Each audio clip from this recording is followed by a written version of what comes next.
This is a 1.5-horse Baker Monitor. It's an engine that was hooked up to water pumps, windmills, so that when the wind wasn't blowing you could pump water.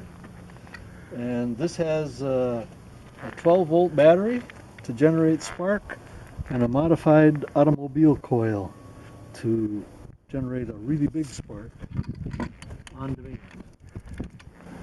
And it has a pump attached to it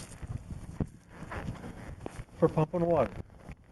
And this is how we started. And starting it is a simple matter of connecting the battery, then turning this over a few times and choking it, and it'll start right up. Here we go.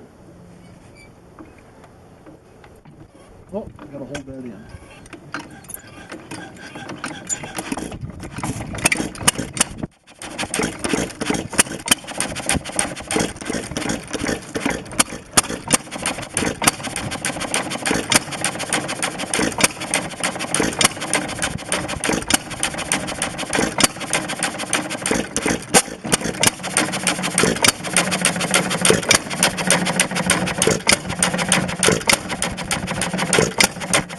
Once it's running and you engage the water pump,